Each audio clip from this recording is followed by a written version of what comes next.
Let us open our Bible on Psalms 119, verse 17. Praise the Lord. Deal bountifully with thy servant, that I may live and keep thy word. Yan. So, napaka-importante po itong hinihingi niya dito. Deal bountifully with thy servant, that I may live and keep thy word. Di lamang ito sa physical na mabubuhay tayo, kundi lalot-lalot na sa spiritual natin dahil napakarami ng hindi nakasurvive. Kung nung unang panahon ay maraming hindi nakasurvive sa panahon ni Noah, dahil sa kasamaan ng sanglibutan, kung baga pa sinasabi doon, their evil, day by day, it is being continuous. So, kunti lang ang nakasurvive. 8 lang ang nakasurvive sa panahon na yun. So, meaning to say, kung kukunan mo ng percentage ang nabuhay sa spiritual nila, kunti lang masyado. So, ganun din sa sanglibutang ito. If we will make some percentage of the population of the world, that there are how many of them are still surviving spiritually? Ang tanong, ilang percent kaya? Kaya yan yung ating ipofocus sa buhay natin. That except the Lord will deal with us bountifully, we will never live. Hindi tayo mabubuhay. So, kailangan bountiful. Bountiful yung Word of God. Bountiful yung counsel. Bountiful yung wisdom, knowledge, understanding. Kaya nga sabi ng Diyos, my people are destroyed for lack of knowledge. Kapag magkulang tayo ng kanyang kaalaman, hindi maging bountiful ang kanyang knowledge sa buhay natin, we cannot survive in this perilous times. Itong sanglibutang ito na hindi basta-basta. So pag sinabi mong, deal with thy servant bountifully, that I may live. Ibig sabihin yan, bibigyan ka ng Diyos ng kakayahan para mabuhay sa spiritual side mo. Yung physical and material side na mabubuhay ka, that is common. Kahit hindi ka magsamba, hindi ka magsunod sa Diyos, mabuhay ka pa rin dito sa sanglibutang ito. Pero patay ka spiritual. Ang importante, nahin natin yung survival ng ating spiritual, then the rest just will follow.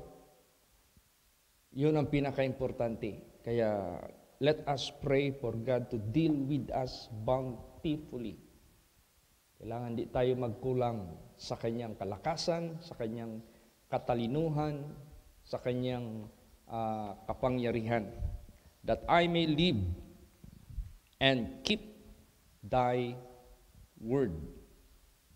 Ibig sabihin yan, you want to survive in this world, keep His word. Sundin mo, gawin mo ang kanyang banal na salita. Nandyan yung buhay. Hindi ka mamamatay. Kaya nga sabi ni Lord Jesus Christ, except ye eat my flesh and drink my blood, ye have no life in you. My flesh is my body, and my blood shall I give unto you, that ye might have life. Drink my blood, eat my flesh. Yun na yung application natin sa Word of God para mabuhay tayo. Hindi lang tayo tinuturoan ng Diyos na, alam mo, mayroong principle ang mundo. Yung mga taong matatalino, hindi sila bigay ng tulong sa kanilang kapwa. Oh, nagbigay ka ng tulong sa kapwa mo. Pang isang araw lang yung tulong na yan. Ang dapat mong gawin, turuan mo yung tao paano siya matuto, mabuhay sa sarili niya. Kasi pag naturuan mo siya pag natuto na siyang mabuhay sa sarili niya, yung tulong na itinulong mo sa kanya, lasting. Yung tulong na itinulong mo sa Kanya is lifetime. So, ganoon din ang Diyos sa buhay natin. Gusto niya na makasurvive tayo sa sanglibutang ito, na matuto tayong mabuhay, matuto tayong gumawa sa Kanyang word, sa Kanyang banal na salita. Yan yung panghabang buhay na benepisyo sa ating paglilingkod sa ating Panginoong Diyos. Hindi lang yung nakinig ka ng Word of God, konsumo mo isang araw lang, ay kailangan matuto ka paano mo i-keep yung Word niya from day to day, from time to time. So, nandyan na yung pag-prayerful mo, nandyan na yung pag-meditate mo sa Word of God, nandyan na yung takot sa Panginoong Diyos, nandyan na yung lahat na possibility na gagawin mo para lang ma-filled ka ng Kanyang mga counsels. So, tinuturoan tayo ng Diyos how to keep His Word. Praise the Lord. Then, i-pray natin na buksan ng Diyos yung ating mga mata. Saan? Basahin natin. Psalms 119 verse 18. Praise the Lord. Open thou mine eyes that I may behold wondrous things out of thy law. Yes. Maraming mga tao hindi alam at bulag anong meron dyan sa kanyang batas or sa kanyang banal na salita.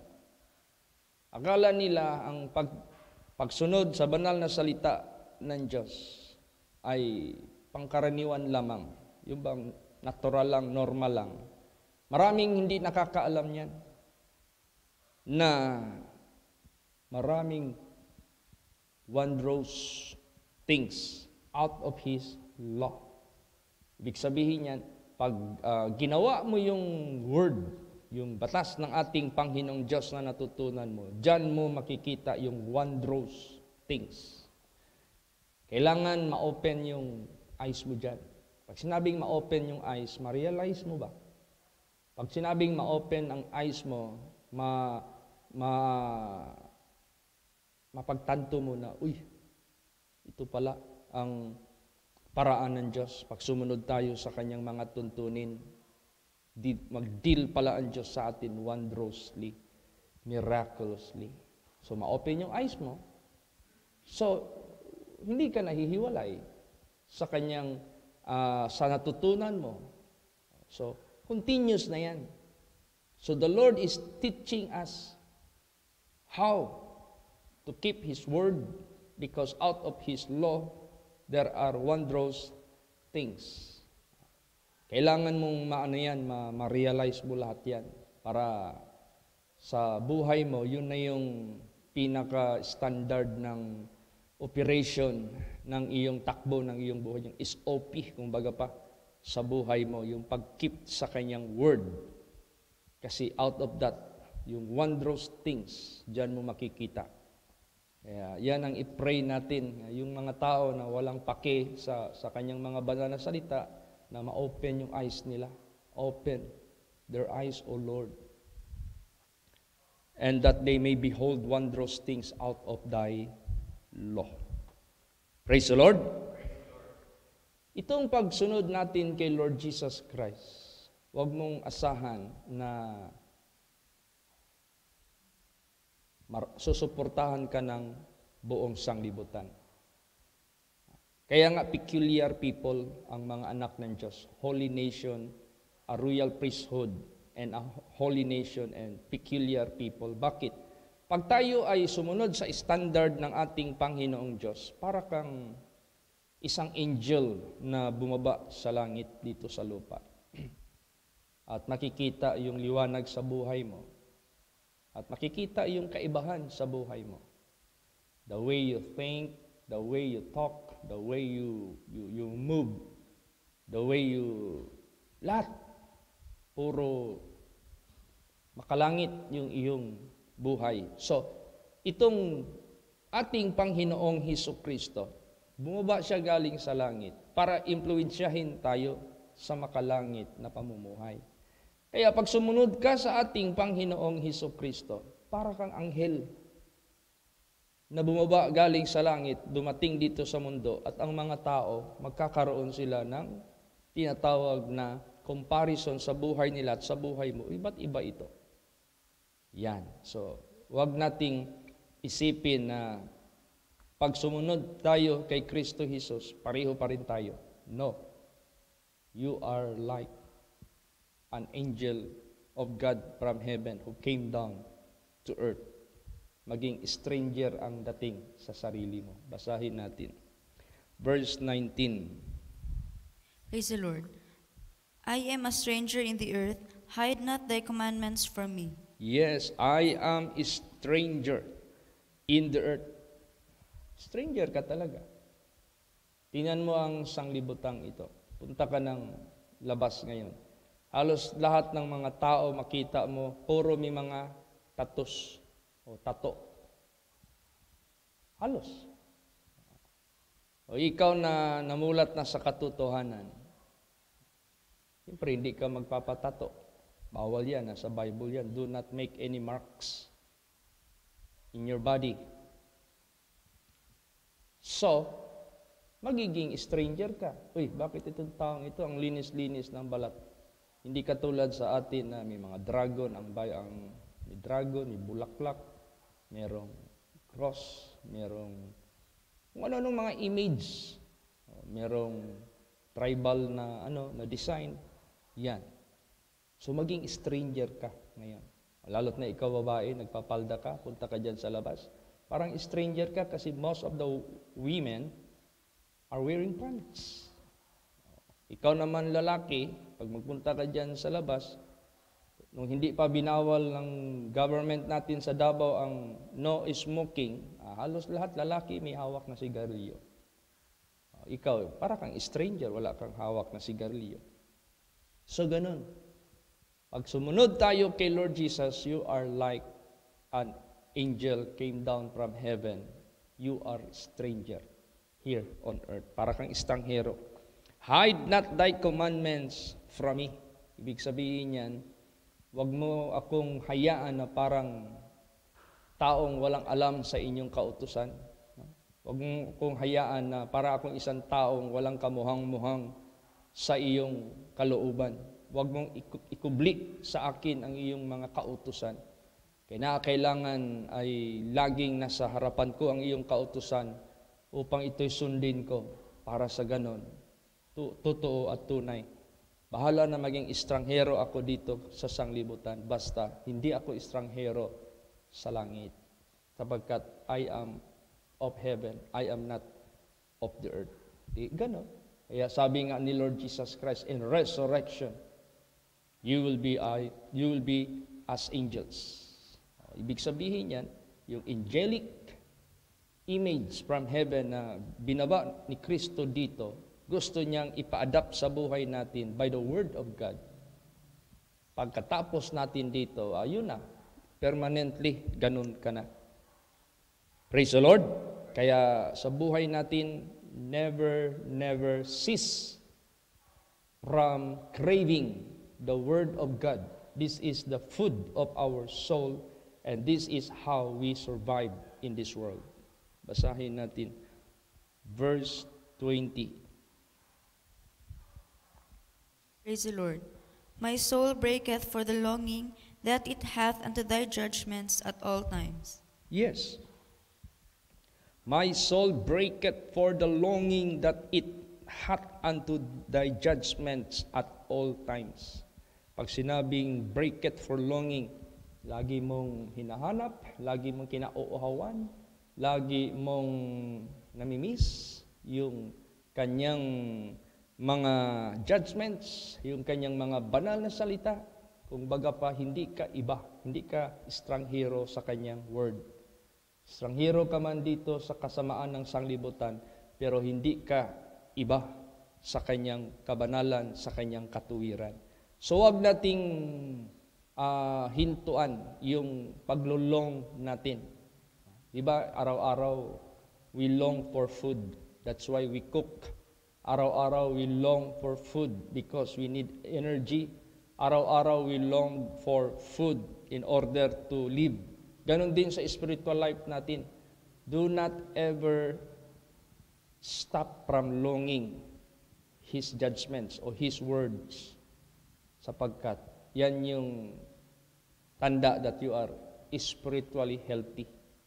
Tingnan mo yung mga Christians o mga membro sa simbahan, sabihin na lang natin, madalang nagsisimba. Walang appetite yon. Kahit kayang pumunta sa simbahan, mas masaya pa sila sa labas. O kaya pag merong samba pumupunta, late pa.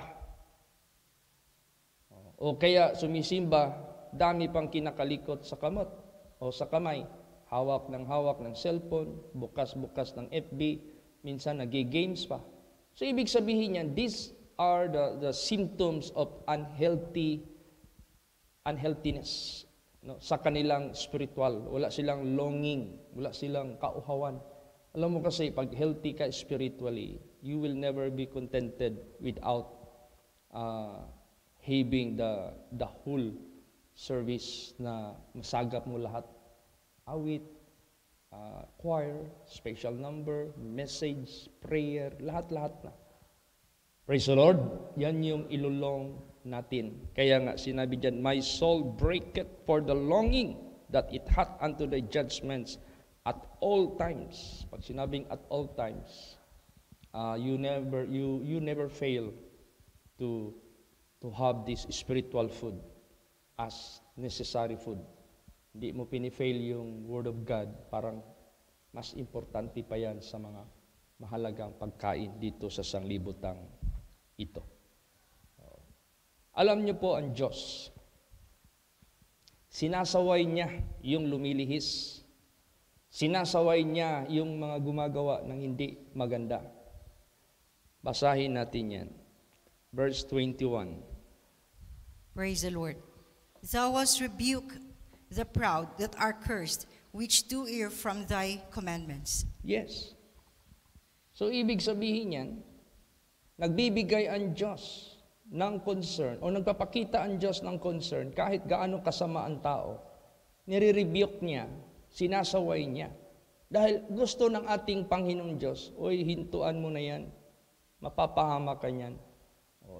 Sinasaway niya dahil ang Diyos, gusto niya ang tao magising, gusto niya ang tao makarealize na papunta pala siya ng kapahamakan. Gusto ng Diyos ang tao ma-rebuke, masaway sa mga kamalian niya. Kaya tayo na dumaan na ng rebuke at nagising na at natuto ng sumunod sa Kanya, kung meron mang mga pagsubok sa buhay natin, reproaches. Ano yung reproaches? Yung bang mga pinapahian tayo o kaya sinasalitaan tayo ng mga masasakit na salita, iniinsulto tayo. Pabayaan mo lang. Huwag mo silang pansinin. Basta importante ikaw ay nabalik ka na sa landas ng iyong Ama sa langit, na naging anak ka na ng Diyos. Diyos mo siya. At magikatanggap-tanggap ka mamaya, at dito sa sanglibutang ito, tinutugon yung dalangin mo, yung wondrous works ng Diyos, nararanasan mo na sa buhay mo. Huwag tayong magpadala sa mga reproaches. Basahin natin ang verse 22. Praise the Lord. Remove from me reproach and contempt, for I have kept thy testimonies. Yes. Hindi pansinin mo masyado yung mga reproaches, mga contempts na yan. Ngayon, naapektuhan ka na masyado, nangihina ka na, nglulupay-pay ka na. Anong sabi diyan? Remove. Alisin mo ito, sabi niya. Remove from me reproach and contempt, for I have kept thy testimonies. Ayaw ko nang mahinto sa paggawa ng iyong mga testimonies, ng inyong mga banal na salita. Kaya ituloy natin ang ating natutunan, ituloy natin ang ating yung bang namulatan natin sa katotohanan ng Diyos, sa pagsunod sa Kanya, kahit maging estranghero tayo sa sanglibutang ito, never mind. Huwag kang magulumihan. Kahit kakampi mo pa ang buong sanglibutan, kung kaaway ka ng Diyos, walang makakaligtas sa iyo. Kaysa kaaway mo ang buong sanglibutan at kakampi mo ang Diyos, sigurado, liligtasin ka ng Diyos. Ganon po ang sitwasyon natin nandito sa sanglibutang ito. We have to survive in this world. Praise the Lord. Ano pa? Verse 23. Praise the Lord. Princes also did sit and speak against me, but thy servant did meditate in thy statutes. Yan. Tingnan mo. Princes, mga malalaking tao, also did sit and speak against me, but thy servant did meditate in thy statutes. Ibig sabihin yan, lagi niyang binabasihan ang kanyang move, ang kanyang buhay sa statutes of God, whether it is in accordance unto it, or makikinig pa siya doon sa mga princess na nagkukutya sa kanya, nag-speak against sa kanya. Doon ba siya matakot? Doon ba siya ma-move? Doon ba siya magpasubmit? O dito sa Diyos na nagme-meditate siya sa kanyang word? Lord, alam mo kasi pag mag-meditate ka sa word of God, you are always convincing your spirit to be right and good in the eyes of God. Kasi pag mag-meditate ka ng word of God at makasalanan ka, ang puso mo na sa paggawa ng masama, you cannot continue in meditation of the word of God. Bakit? Wala kang favor makukuha. Wala kang makukuha na kabutihan dyan. Meron man yung ikasasama mo, mahatulan ka, mapahama ka. So ayaw mong basahin kasi lalo ka tuloy ma-tormented sa isip mo. So kung ikaw ay talagang buong puso na naglilingkod kay Lord Jesus Christ, mag-meditate ka sa Word of God, ganahan ka. No? Bakit? Gusto mo? Kasi na-appreciate yung iyong mga gawa. Dahil you love the Lord. You love the good. You love the righteousness of God. So kahit anong sabihin pa ng mga princess dyan, na i-move ka, mag-meditate ka lang sa Word of God, masaya ka na. Praise the Lord. Pag makinig ka sa kanila, against sila sa iyo, pag mag-meditate ka sa Word of God, favor ang Diyos sa iyo, siyempre sabihin mo, dito na lang ako sa Panginoon. Ganon. Last verse, verse 24. Praise the Lord. Thy testimonies also are my delight and my counselors. Yes. See? Thy testimonies also are my delight and my counselors. So, ibig sabihin yan, the more tayo na magpakalalim sa Word of God, the more tayo magiging directed. Kasi counselors ito yung, alam mo yung presidente, kailangan nila ng mga legal counselors, magka-counsel sa kanila. Tinan mo si Pacquiao, alam mo yung minsan na kaharap niya si Drilon, tinatanong siya ni Drilon, tapos nakita sa video yung nagko-coaching sa kanya dito na lalaki na merong parang barrier dyan, pero kita si Pacquiao. Yun ang nagdidictate sa kanya Pagtanong ni Drilon, nagnganga si Pacquiao. Yung tao dito, siguro legal niya yun, counselor, yun ang nagsusulsul kay Pacquiao. Ito, sabihin mo, ganito, ganito. Sasagot din si Pacquiao para siyang parot ba na kung anong i-dictate. Ganun na ganun. So, ito pa kaya sa buhay natin na totoong counselors ang Diyos through the Word of God. Diyan tayo magagabayan sa lahat ng uri na question in life, yung mga tanong sa buhay sa mundong ito, ito yung magka-counsel sa atin na sasagot accurately, perfectly, para magkaroon ka ng satisfaction sa buhay mo. Alam mo kasi ang tao, pag hindi nasasagot yung tanong perfectly, accurately, hindi sila satisfied. Ang buhay nila ay discontento. So pag ang tao ay discontento, hanap na makakakontinto na wala namang makikita. Pero dito sa salita ng ating Panginoong Diyos, dito natin lahat nakikita na magbigay sa atin ng contentment at satisfaction because this is God Himself and God knows the deep things of this world. Alam niya lahat. Kaya niyang isatisfy tayo sa mga sagot. Kaya ito yung testimonies niya, ito yung delight natin at maging counselors sa buhay natin. Gusto mo ng counseling habang nabubuhay ka? Word of God. Gusto mong counseling kung sakaling kukunin ka ng Panginoon, ano ang meron ka? Word of God. Gusto mo ng counseling after na haharap ka na sa Panginoon, nandito lahat sa Word of God. Lahat yan. So you are satisfied by the Word of God. Kaya dito tayo mag-meditate.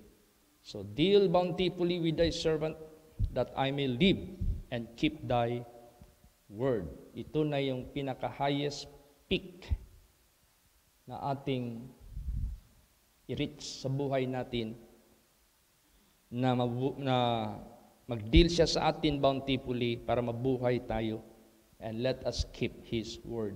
Wala nang hihigit dyan. Yan na yung pinaka-highest level na gusto ng Diyos iparating sa atin so that we shall be satisfied with His goodness. Praise the Lord! Magsitayo po ang lahat.